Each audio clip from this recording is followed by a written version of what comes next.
all the time. Making me, but apparently no. Fill everybody in. I know that you were on the edge of your seats with my podcast of the perfect. What happened? I think it's catching up and losing. Did it happen? Losing sound. Yeah, it's still going, but just like last time. Okay. It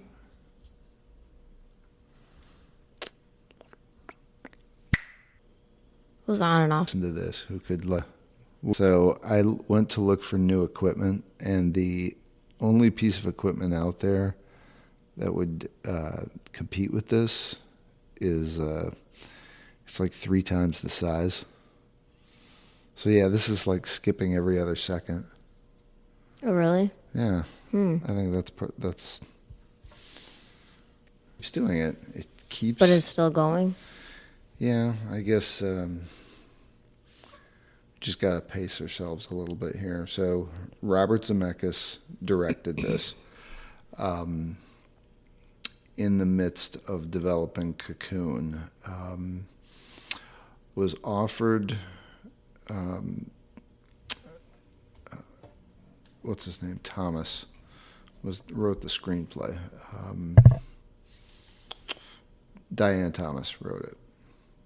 And Zemeckis liked the screenplay and offered to direct, but 20th Century Fox initially declined, citing the commercial failure of his last 2 films, I Want to Hold Your Hand and Used Cars, which is, I love hearing stories like this about how, some people who,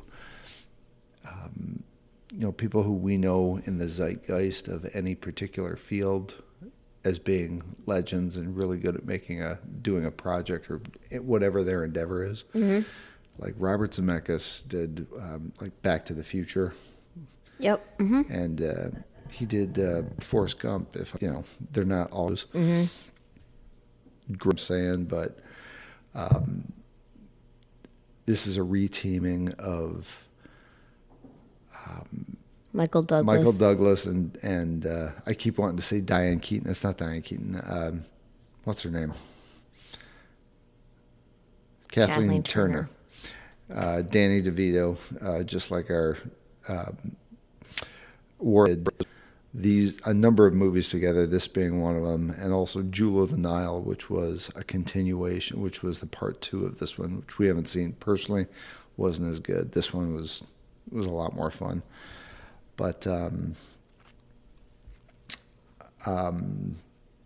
to take, everybody through. Kathleen Turner is a novelist, a romance novelist. She kind of lives in her head. In the mail from Herd, and her sister calls her and says, "You have to bring that map to me in Colombia right now, immediately, as soon as possible." Yeah, or I'm in trouble. So, begrudgingly, she goes down there to deliver this map because she's being held for ransom over it. And some mysterious guy who turns out to be a corrupt police figure wants to take the map and find out what's at the end of that. And it's a treasure map. Yep. There's an accident. No one's really hurt, but he uses this as an opportunity to rob her. Mm-hmm. And then, just like out of one of her books, this mountain, and saves the day. Mm-hmm. And you got to admit, Michael Douglas looked pretty kick-ass in this. Whipped out the shotgun, thwarted this guy, sent him running. But the accident jacked up his Jeep, which it turns out he was an exotic bird dealer. And he's kind of a fly by the seat of his pants. Takes Kathleen Turner. He doesn't offer. She kind of begs him to take her to a phone and she'll pay him.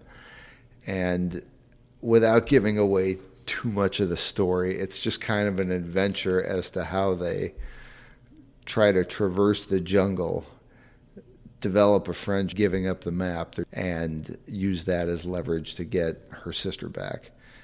I love this movie just because I think above any other kind of movie, I like a good adventure story. And this was like top to bottom, like especially from the 80s. I loved every part of it. And I didn't want to lead you too much down this, but I wanted you to see it because I thought I didn't think it was going to be too hard for you, or too, it was a pretty comfortable storyline. It had a lot of comedy elements in it. And I'm doing that thing. Yeah, it was good. It wasn't like rough and it wasn't like too much violence or like blood or language. How did you feel about Kathleen Turner and Michael Douglas again? I thought that they were very good. They had very good chemistry. I like them in romance and War of the Roses better. Really? But I like, yeah. Just in what regard? Because I didn't see War of the Roses till much later. I mean, overall, yeah, I liked War of the Roses better, but I also liked the leads better in that movie. I don't know. I just did. I mean, this one was good. Well, you like more of a relationship analysis. I do, yeah. And like, I don't know. And this wasn't so much that. This was more of an adventure. Inside in their house, and this was like out in the jungle. Yeah. And it was like action-packed from minute one all the way through. Like there was never like a low-key moment, which is fine. Mm-hmm. I'm not saying it's not. I'm just it was a lot. I thought it was very good, but it was a lot. Did you get the like when there's a scene where they're in a downed airplane that was carrying drugs out of Colombia, and just their like the snake bit. I don't like anything having to do with snakes, so that was really awful. Oh my God, you came out of your... That's the first time I saw it, that like, I remember thinking, like, how did he injure... Because that was, I wonder, close to me. Yeah. Like there was no glass barrier up or anything. There wasn't. Just like it's right up alongside her. I thought she was very brave for a lot of that movie, and I can't remember. I mean, maybe it was the snake bit, but there was something. Oh, like over there. Yeah. Like Kathleen Turner. Wow, like.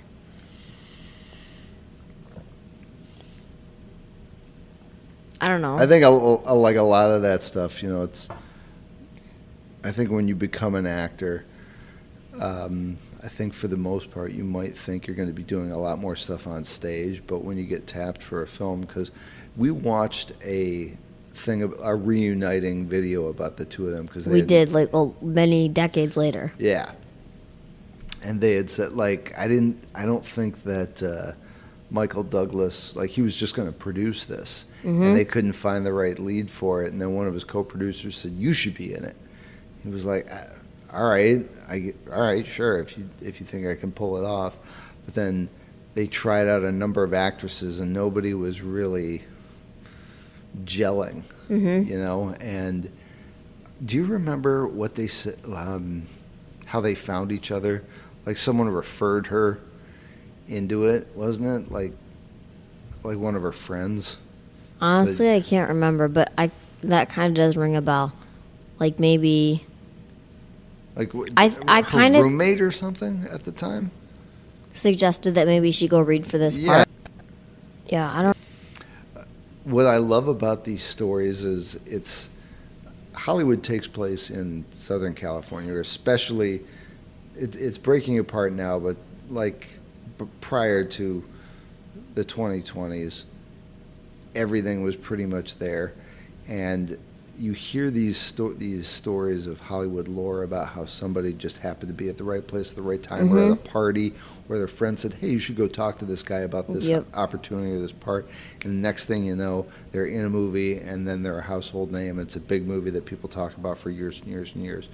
which is like in my own life, you see that just like I haven't gotten to be in a movie or anything, but like that's how life plays out. Mm-hmm. You know, just somebody says, you know what, give this a try, or go down and talk to so and so, and your life just changes at that moment. And I don't think that when they were making this or when they did this,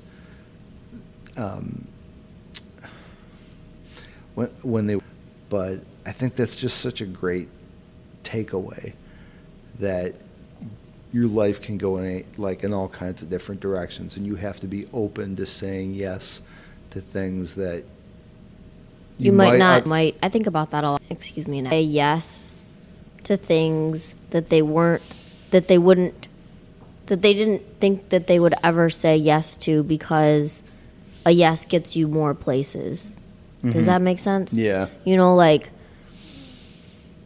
I mean, I know in the beginning, quote, in the beginning, like a lot of actresses, Hollywood big movies or not, get a lot of no's.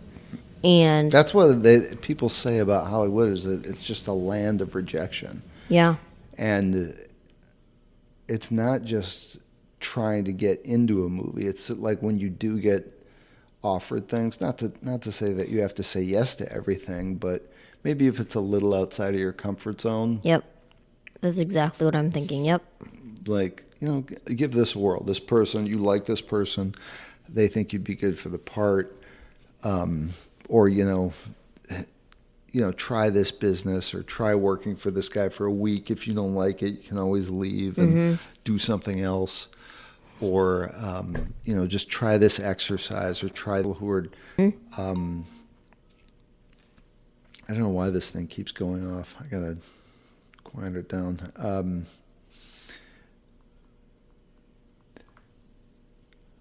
going to flip through here and see what else. Alan Silvestri apparently did some of the music. Released in March 30th of 84. I don't remember this being in the theater. I just saw it on HBO. Oh, you didn't see it in the movie theater ever? You only saw it on TV? Mm-hmm. But I don't know if HBO... That was the thing about HBO, is that when a presentation would come on, it was a big deal to watch a movie on TV with no commercials. Mm-hmm. I remember those details, yeah. And this was the perfect kind of movie, like especially in the evening, like summer at night. It was perfect. Mm-hmm. Like if I remember this movie came in this. Mm-hmm. This is 80 for like,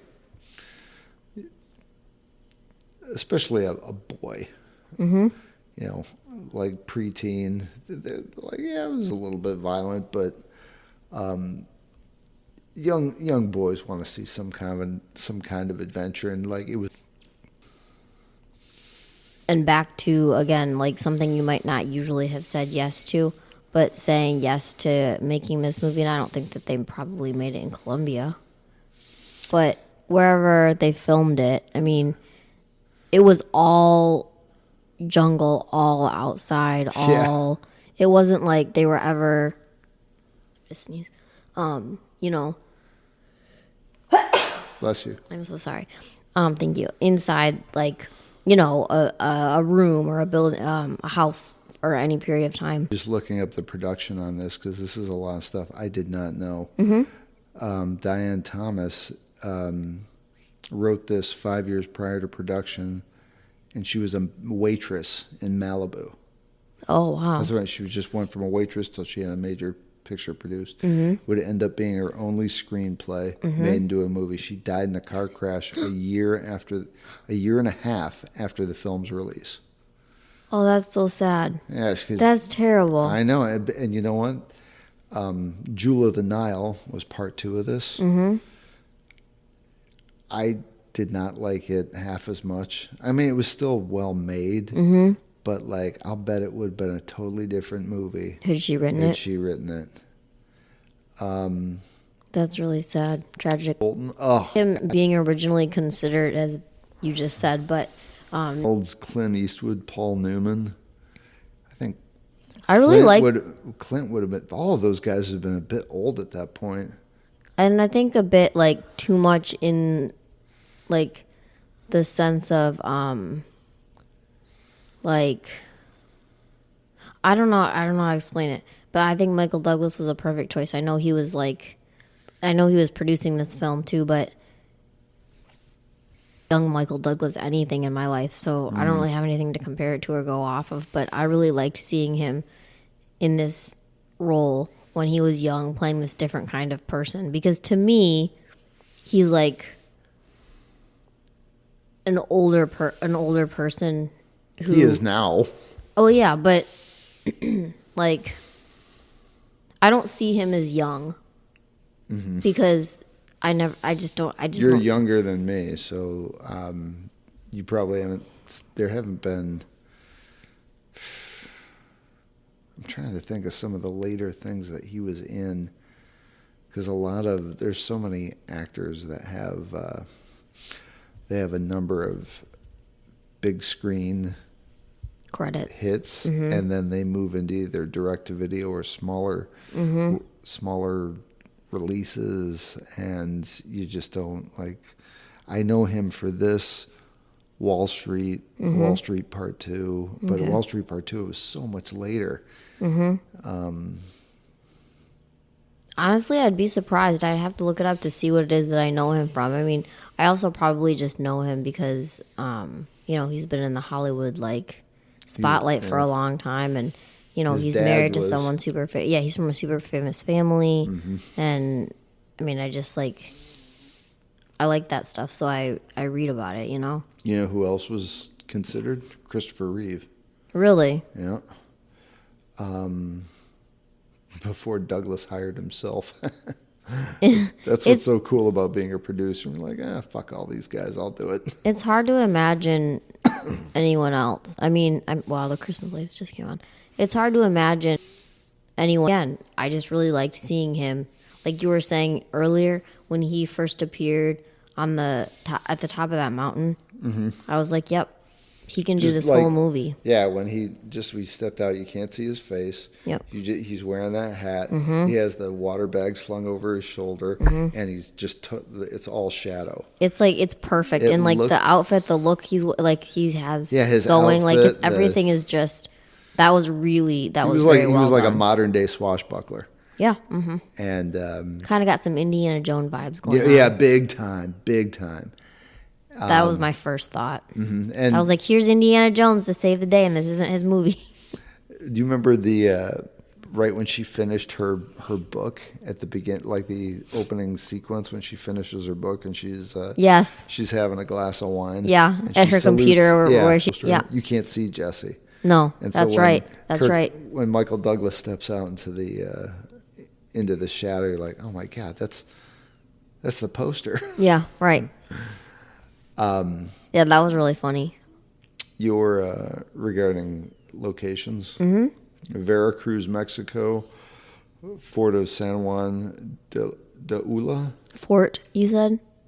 Yeah. Fort of San Juan, pardon me, Huasca de Ocampo, Mexico, and Snow Canyon, Utah. Where was that? I don't know. Seen where? You know where that was? You remember when I said they don't have pine trees in Colombia? I bet you that's where it was. Yeah, I do. Yep. That's a good. Yep. That's totally where it was. The scene where Turner and Douglas get separated on opposite banks of the Whitewater River was filmed in Rio Antigua, near the town of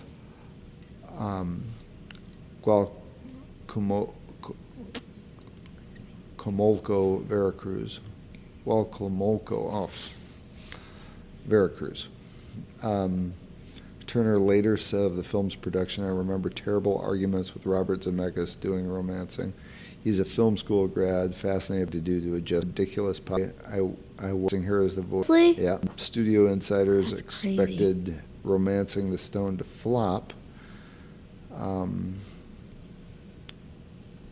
After viewing a rough cut of the film, the producers of the then underdeveloped Cocoon fired Zemeckis as director of that film. However, it became a surprise hit in 20th Century Fox's only big hit of worldwide, becoming the sixth highest grossing film of '84. Zemeckis later stated that the success of Romancing allowed him to make Back to the Future in '85. I'd go into the critical response, but, upon the releasing of Romancing the Stone, Time magazine called the film a distaff Raiders ripoff. I didn't think so. I thought it was a fun movie. I agree, it was a fun movie.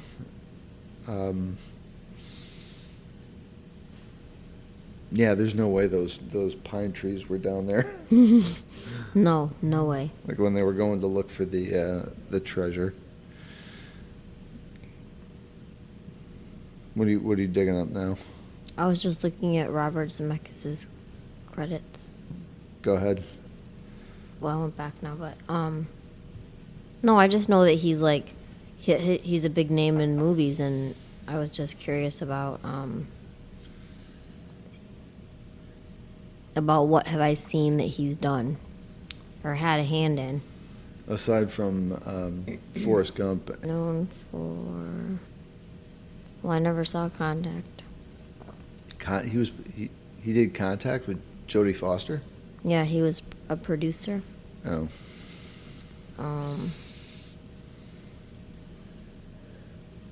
Well, I think these are upcoming. I think we've talked about this. Steel Soldiers. Doesn't that sound familiar? Okay, well, moving on, because that's not what I'm supposed to be looking at. The producer on this movie called Welcome to Marwen. Do you know that movie? Mm-mm. With Steve Carell. No, never saw it. So that movie, documentary, a guy who like fought in the war and it really messed him up and he suffers from PTSD, and he builds like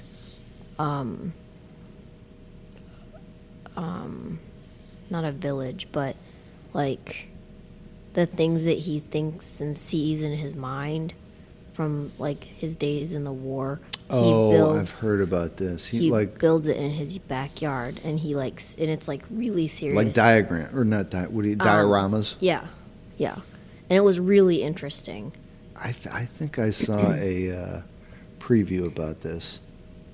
Yeah, it was really interesting. Just very different for me to watch, but I passed like the different life that this person leads, and you just like watch it for who he is and what he's doing. It's like really interesting and very fascinating. You like feel really like I felt for this guy. Like, I mean, I don't have anything closely related to what he was going through. So I said the tangent. But it was very well done. Very interesting. That's when he made dioramas, right?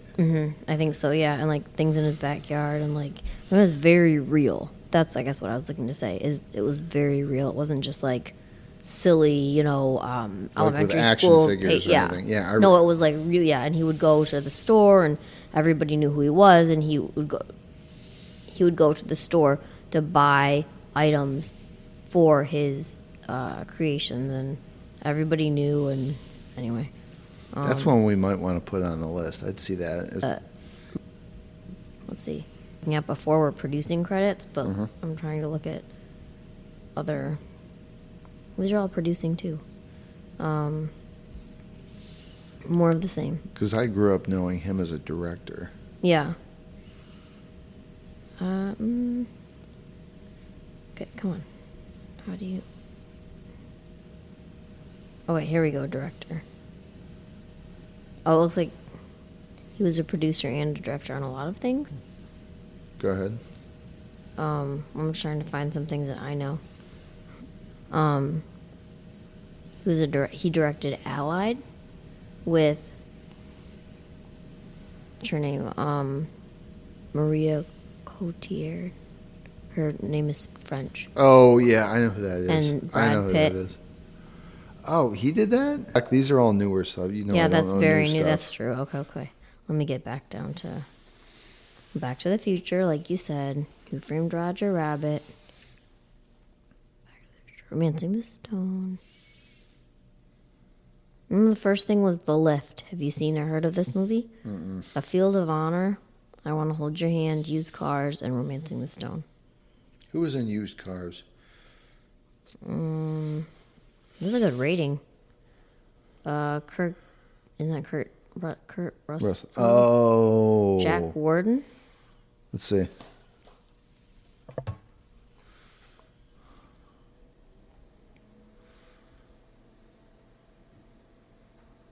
Maybe you've seen that movie? No, this was 80. Wow, that is old. I was 3 years old. Sorry. There's no way I had seen it. Okay. But in any rate, I just know his name. I know he did it's a Christmas movie, The Polar Express. oh yeah, that's right. He did. Well, yeah, because he's a big collaborator with Tom Hanks. Tom Hanks. Yeah. I can't believe that screenwriter died. Oh, Castaway. Yeah. Oh yeah. As far as characters. Mm-hmm. Jack Colton is a brash, rugged American bird hunter living in Colombia who assists Joan on her adventure. Hopes to save up for a sailboat. That was the other thing. He wants to... He initially comes across as like a guy who's going to take advantage of her, but he has aspirations. I like how he said at one point, Kathleen Turner asked him if he was always into birds, and he's like, no.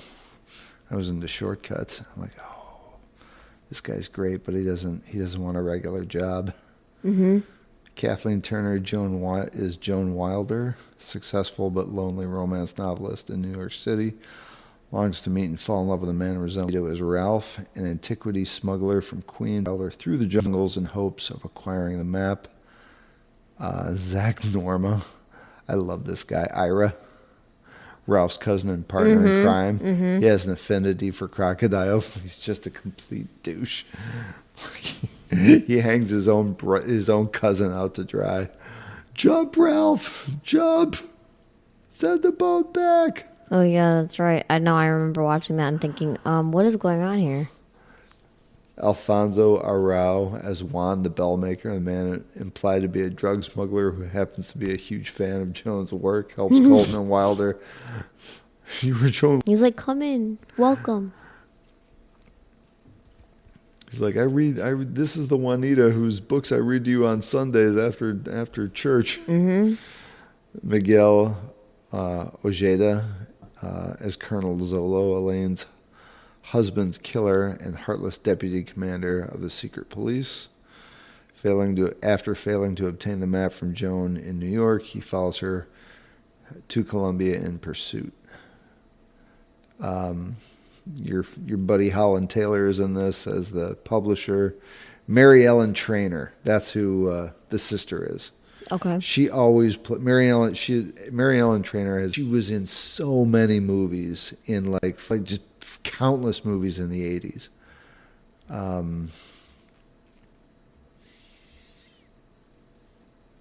Yeah, I love this movie. It like I've probably seen it 30 times. I could see it 30 more. But again, this was my pick, so what else? Do we have anything else on the movie or? No, not really. I was going to do the recipe. Oh no. What's the matter? Oh no, I got it. We're okay. Hold on. I got to get had a slow day at market today. It's 2 days after Thanksgiving. It was freezing out, and when he says freezing, he doesn't mean just like 32 degrees. He means like 20 degrees and snowing and windy. It sucked. It was awful. The recipe for the week for you meat eaters out there, listen up, vegetarians, if there's any of you, just keep on scrolling because this is not for you. Honey garlic glazed corned beef. I'd eat it. Okay, so the glaze is going to garlic mince, 2 tablespoons of balsamic vinegar, half teaspoon kosher salt, half teaspoon ground black pepper, and quarter teaspoon ground ginger. Those are approximates. Do whatever you like. You're going to preheat to 350. Remove the corned beef from the bag and drain it. Place in a 9 by 13 inch baking pan, but whatever you have on hand. Pour water over the meat to fully cover it. Cover the pan tightly to prevent drips in your oven. Place it on the top cookie sheet. Bake for about 3 hours, so you're going to have to invest some time in this one. Not crumble, but drain the water and set the meat aside. Raise the oven temperature to 400. Meanwhile, preparing the glaze, you're going to combine all the glaze ingredients into a small bowl. Whisk it together. Pour it over the meat, covering it fully and allowing it to drip down the sides. Return the glazed meat uncovered to the oven. Bake it for 20 minutes, then remove from the oven and baste by spooning the sauce back over the meat. Bake for an additional 10. I guess this is a thing with roast beef. I don't make a lot of roast beef, but apparently it's a 3-part thing. So longest period of time you have it in the oven is before you put the glaze on. Make the glaze, pour it over it, put it back in the oven, and then uncover, and then again back in the oven for 10 minutes.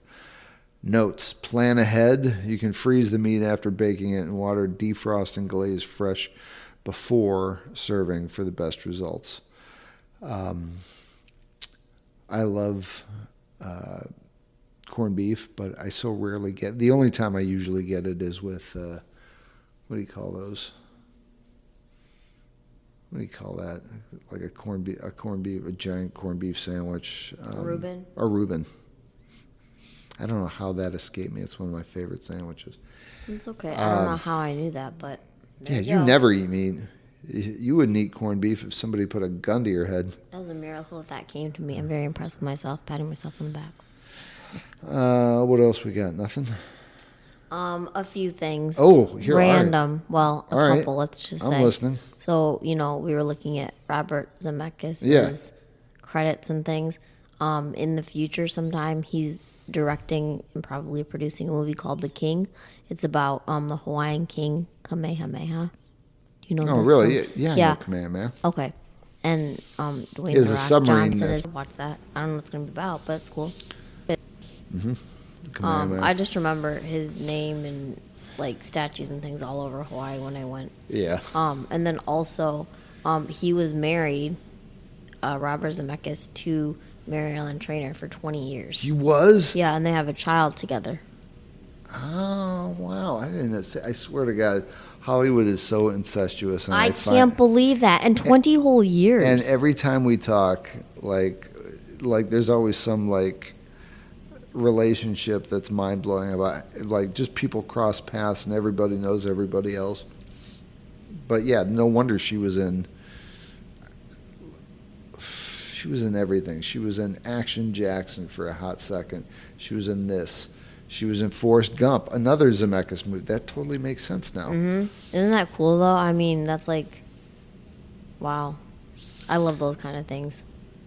You know who we should do a sidebar on is that guy on Instagram who I've showed you, the guy with the headband. I can't remember his name, but he will go through a piece of Hollywood history and say who this person knows or who they were a roommate with. Oh, yeah. You know who I'm talking about? Yeah.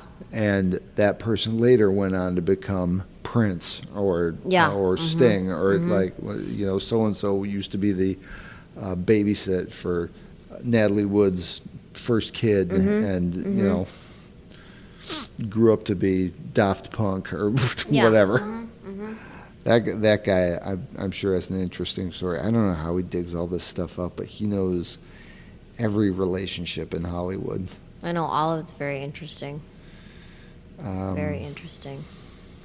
I'm trying to think here if we have anything else outstanding before. I think we're going to do a dailies next because we haven't done one of those in a while. Okay. And for whatever reason, it's closing out with an error. Oh, is that like a So sign it it's time to opens up. stop for a minute? Oh, you can't do anything? No. And here we go. But now, okay.